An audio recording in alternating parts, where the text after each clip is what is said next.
Welcome to bright biology. आज का हमारा टॉपिक है क्रेब्स साइकिल। जैसा कि आप सब जानते हो, प्लांट रेस्पिरेशन के अंदर टोटल 3 स्टेप्स इन्वॉल्व हैं। पहला होता है आपका ग्लाइकोलाइसिस, सेकंड स्टेप होता है आपका Krebs cycle and third one step is ETS, electron transport system.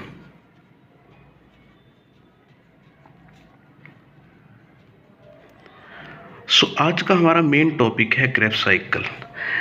सबसे पहली बात, क्रेब्स साइकिल होती क्या है और क्रेब्स साइकिल का नाम कैसे पड़ा, and second one, Krebs cycle का यूज़ क्या है। Let's start. सबसे पहली क्रेब्स साइकिल का नाम कैसे पड़ा। एक साइंटिस्ट थे, हैंस क्रैब, जिन्होंने इस साइकिल को डिस्कवर किया था। नेक्स्ट दूसरा क्या है, TCA, try carboxylic acid cycle. क्योंकि इस पूरी की पूरी साइकिल के अंदर टोटल 3 कार्बोक्सिल ग्रुप होते हैं, इसलिए हमने इसको कह रखा है try carboxylic acid cycle. Next क्या है, सिट्रिक एसिड साइकिल। क्योंकि पहला एक्सेप्टर ग्रुप एसिटल कोए के बाद जो होता है वो होता है आपका सिट्रेट या सिट्रिक एसिड, इसलिए हमने इसको सिट्रिक एसिड साइकिल कहा है। ठीक है। नेक्स्ट मैं फिर से रिवाइज करता हूँ, जैसा कि हम तक पढ़ चुके हैं। प्लांट रेस्पिरेशन के अंदर टोटल 3 स्टेप्स होते हैं। First one is glycolysis, second है आपका Krebs cycle and third one है आपका इलेक्ट्रॉन ट्रांसपोर्ट सिस्टम। ठीक है। क्रेब्स साइकिल का नाम कैसे पड़ा। एक हैंस क्रैब नाम के एक साइंटिस्ट थे, जिन्होंने क्रेब्स साइकिल का नाम दिया।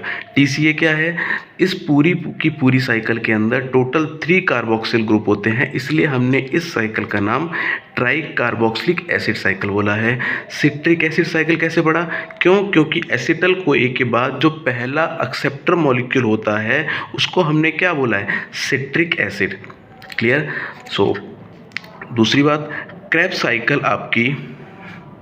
साइकिल आपकी हमेशा मैट्रिक्स ऑफ माइटोकॉन्ड्रिया के अंदर चलती है।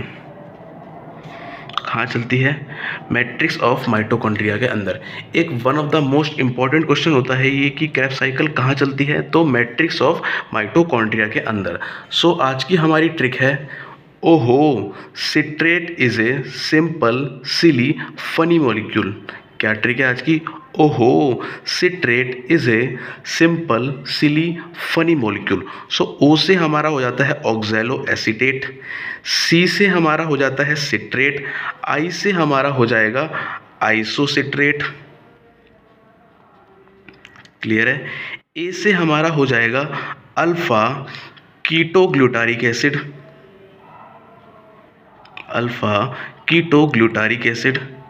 S से हो जाएगा हमारा succinyl CoA and next S क्या कहलाएगा आपका, सक्सिनेट। F आपका कहलाएगा फ्यूमरेट और M कहलाता है मैलेट। क्लियर है। आज की क्या टिक है, ओहो citrate is a simple silly funny molecule.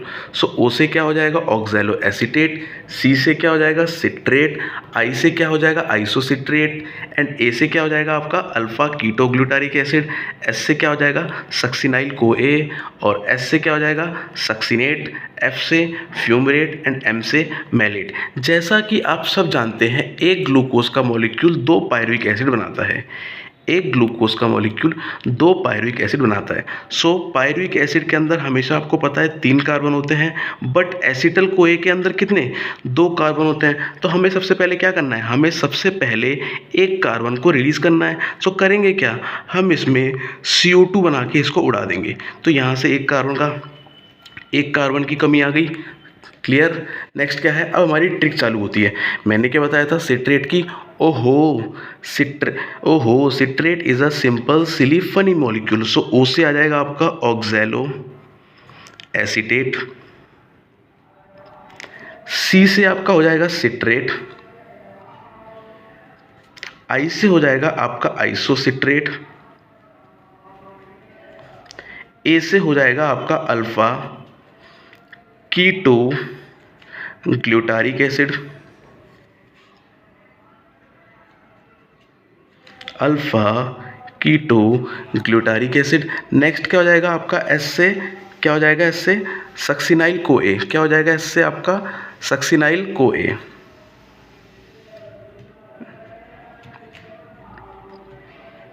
और सेकेंड एस से क्या है आपका, क्या है सेकेंड एस से, ये हो जाएगा आपका फर्स्ट और ये हो जाएगा आपका सेकेंड सक्सिनेट। तो आप क्या लिखोगे सक्सिनेट। एफ से क्या हो जाएगा वाइस, एफ से क्या हो जाएगा फ्यूमरेट। और एम से क्या हो जाएगा मैलेट। सो ये हो गई आपकी क्या क्रेब्स साइकिल। एक बार फिर से रिवाइज कर लेते हैं। सबसे पहला क्या है, सबसे पहला क्या है try carboxylic acid cycle. Try carboxylic acid cycle का दूसरा नाम है क्रेब्स साइकिल, जो कि हैंस क्रेब नाम के एक साइंटिस्ट ने दिया। ट्राई कार्बोक्सिलिक एसिड साइकिल कहाँ, इसका नाम कहाँ से पड़ा, क्यों, क्योंकि इस पूरी की पूरी साइकिल के अंदर 3 कार्बोक्सिल ग्रुप आते हैं। सिट्रिक एसिड साइकिल कैसे पड़ा, क्यों, क्योंकि जो इसका पहला एक्सेप्टर मॉलिक्यूल होता है वो आपका सिट्रेट या सिट्रिक एसिड होता है। क्लियर।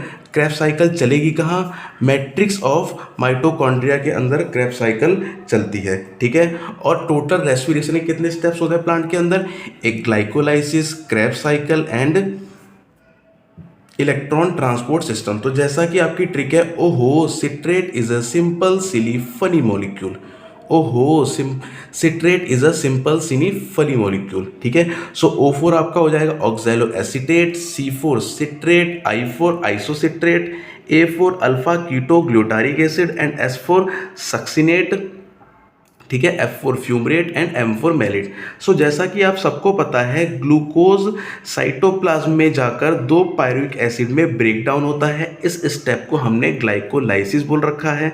क्लियर है। जब पायरुविक एसिड कहाँ पर आएगा, सबसे पहले माइटोकॉन्ड्रिया में आएगा।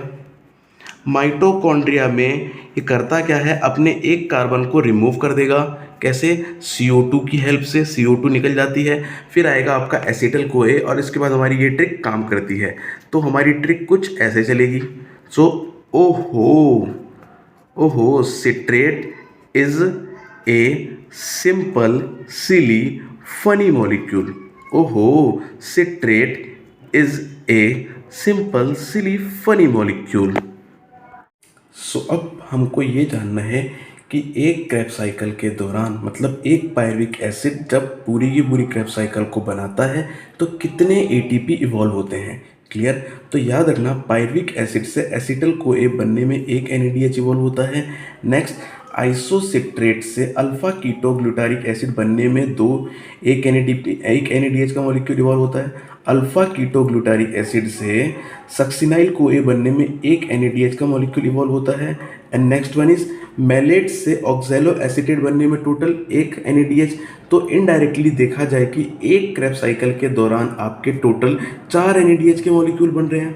क्लियर। और फ्यूमरेट से मैलेट सक्सिनेट से फ्यूमरेट बनने में टोटल एक FADH का मॉलिक्यूल आ रहा है। तो आपको याद कैसे रखना है कि जहाँ पर F आ रहा है FADH का मॉलिक्यूल वहीं पे होगा, जहाँ पर F आ रहा है FADH का मॉलिक्यूल वहीं होगा। और याद रखना एक NADH का मॉलिक्यूल टोटल कितने ATP देता है, 3 ATP। और एक FADH का मॉलिक्यूल आपका टोटल 2 ATP देता है। और एक डायरेक्टली GTP और GDP होता है, मतलब वो ATP जो डायरेक्टली इवॉल्व होता है किसी भी साइकिल में उसे हम कहते हैं सबस्ट्रेट लेवल फॉस्फोराइलेशन। क्या बोला मैंने, कोई भी ATP जो डायरेक्टली साइकिल से निकलता है उसको हम क्या कहते हैं, सबस्ट्रेट लेवल फॉस्फोराइलेशन। सो सबस्ट्रेट लेवल फॉस्फोराइलेशन।